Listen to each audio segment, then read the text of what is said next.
जंगल, जहां जिंदगी अपनी ही रफ्तार से चलती है, वहां रात होते ही एक अजीब सी चुप्पी छा जाती है। वो चुप्पी जो आपको अंदर तक कंपा देती है। ऐसे ही एक जंगल की कहानी है, जहां इंसान तो बस रास्ता भूल जाता है, पर क्या वो वापस आ पाता है? आइए सुनते हैं एक ऐसी कहानी जो आपके दिल को दहला देगी। कहानी की शुरुआत होती है एक छोटे से शहर के पास बसे एक घने जंगल से।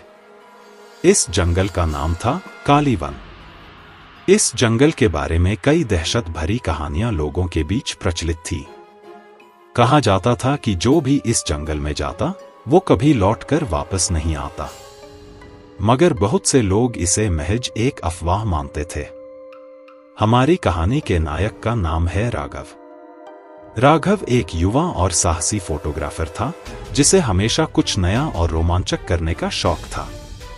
उसे खतरों से खेलना पसंद था। जब उसने कालीवन के बारे में सुना तो उसका दिल जोरों से धड़क उठा। उसे लगा कि इस जंगल की खूबसूरती और इसके रहस्यों को अपने कैमरे में कैद करना चाहिए। एक दिन राघव ने अपने कुछ दोस्तों के साथ जंगल में जाने का फैसला किया। उसके दोस्तों ने पहले तो मना किया, लेकिन राघव की जिद के आगे सबने हार मान ली। अजय, सोनल और नितिन उसके साथ जाने के लिए तैयार हो गए। सभी ने मिलकर एक दिन तय किया और जरूरी सामान लेकर जंगल की ओर निकल पड़े। जंगल के पास पहुंचते ही चारों को एक अजीब सा एहसास हुआ। हवा में कुछ भारीपन था। ऐसा लग रहा था जैसे कोई अदृश्य ताकत उन पर नजर रख रही हो। मगर राघव के उत्साह के आगे यह सब बातें कोई मायने नहीं रखती थी।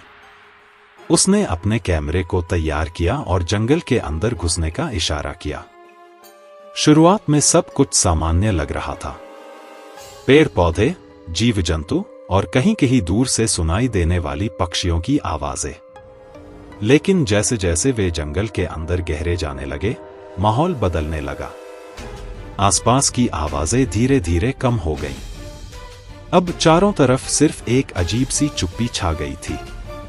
अचानक सोनल को ऐसा महसूस हुआ जैसे कोई उनके पीछे पीछे चल रहा हो। उसने पलट कर देखा, मगर वहां कोई नहीं था। उसने इसे अपनी भ्रम समझकर नजरअंदाज किया। लेकिन जब यह एहसास बार बार होने लगा तो उसका डर बढ़ने लगा। उसने राघव से कहा, राघव, मुझे कुछ ठीक नहीं लग रहा। हमें वापस चलना चाहिए। राघव हंसा और बोला, अरे डर मत, ये सब तेरी कल्पना है। जंगल में ऐसे ही लगता है। बस कुछ और दूर चलते हैं, फिर वापस चलेंगे।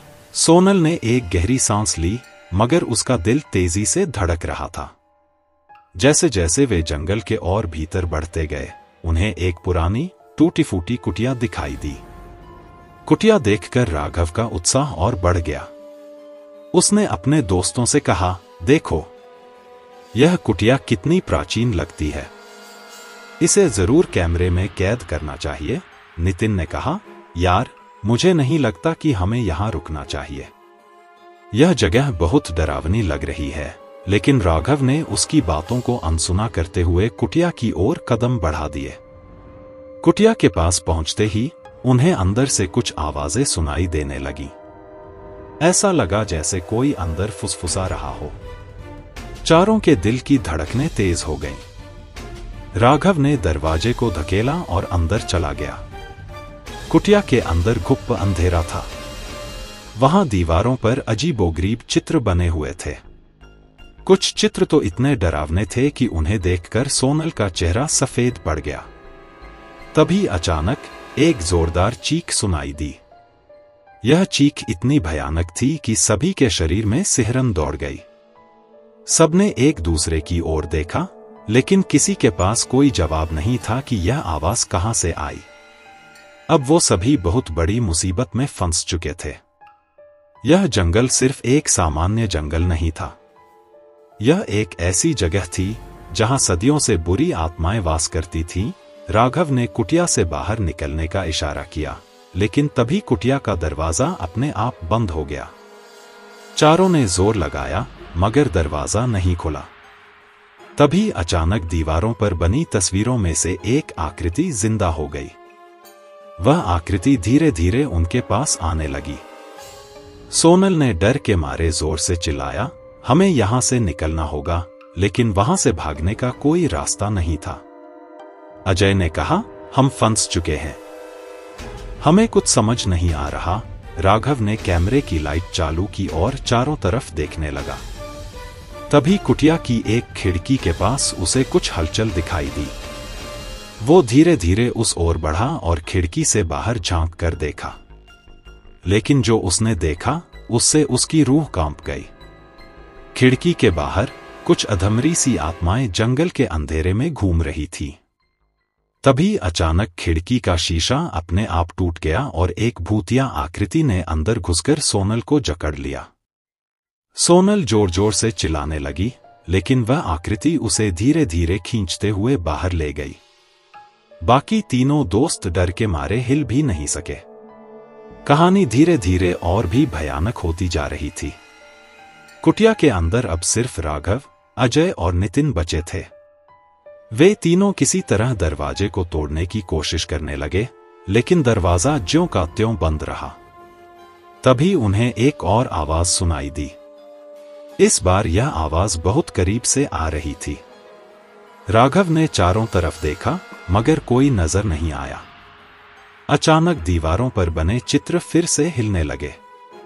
उन चित्रों से भूतिया आकृतियां निकलकर धीरे धीरे उनकी ओर बढ़ने लगीं। अब तीनों के पास बचने का कोई रास्ता नहीं था। यह जंगल सिर्फ एक जंगल नहीं था, यह बुराई का अड्डा था जहां सदियों से आत्माएं कैद थी। और अब इन तीनों के साथ क्या हुआ, यह कोई नहीं जानता। क्या आपने कभी सोचा है कि ऐसी जगहें सच में होती हैं? जंगल जो सिर्फ जंगल नहीं होते, बल्कि किसी भयानक राज को छिपाए हुए होते हैं। अगर आप कभी किसी ऐसे जंगल में जाएं, तो सोचिएगा, कहीं आप भी तो किसी खौफनाक कहानी का हिस्सा नहीं बनने जा रहे।